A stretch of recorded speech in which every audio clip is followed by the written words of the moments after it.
విద్యార్థినులపై జరుగుతున్న అత్యాచారాలపై చర్యలు తీసుకోవాలని, దోషుల్ని కఠినంగా శిక్షించాలని పీడీఎస్యూ డిమాండ్ చేసింది.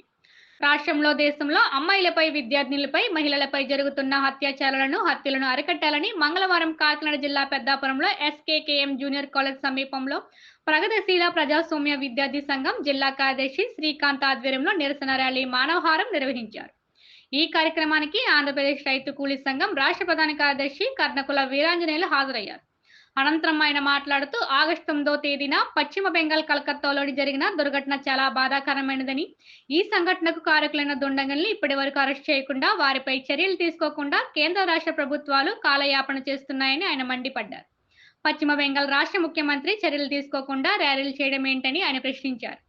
పీడీఎస్యూ విజృంభణ రాష్ట్ర కార్యదర్శి కె సతీష్ మాట్లాడుతూ, భారతదేశానికి స్వాతంత్రం వచ్చి 78 సంవత్సరాలు అవుతున్నా గానీ అమ్మాయిలపై, విద్యార్థులపై, మహిళా ఉద్యోగులపై అత్యాచారాలు, అగత్యాలు ఆగడం లేదని ఆయన ఆవేదన వ్యక్తం చేశారు.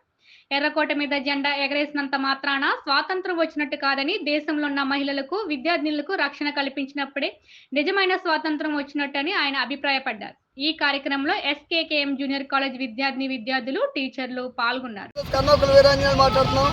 ప్రధానంగా వెస్ట్ బెంగాల్లో అంటే కలకత్తాలో ప్రధానంగా ఒక మహిళా డాక్టర్ని అతి దారుణంగా 23 చోట్ల గాయాలు వచ్చేటట్టు అమ్మాయిని రేప్ చేసి చంపేశారు, ఒక మహిళా డాక్టర్ని. అయితే అందులో పోలీస్ పాత్ర ఉంది, ప్రభుత్వం పాత్ర ఉంది, వెస్ట్ బెంగాల్ ముఖ్యమంత్రి పాత్ర కూడా ఉంది. ఇవాళ వెస్ట్ బెంగాల్ ముఖ్యమంత్రి సిగ్గు, లజ్జ, సివి నెత్తురు లేకుండా ఒక మహిళా ముఖ్యమంత్రి అయి ఒక మహిళా డాక్టర్ని చంపేస్తే రక్షణ కల్పించకుండా ఆవిడ ధర్నా చేస్తుంది. ఎవరి మీద ధర్నా చేస్తుంది? అమిత్ షా గారి మీద, లేదా ఆ రాష్ట్రంలోనూ హోంమంత్రి మీద ఒక సీఎం ధర్నా చేయడం సిగ్గుచేటు.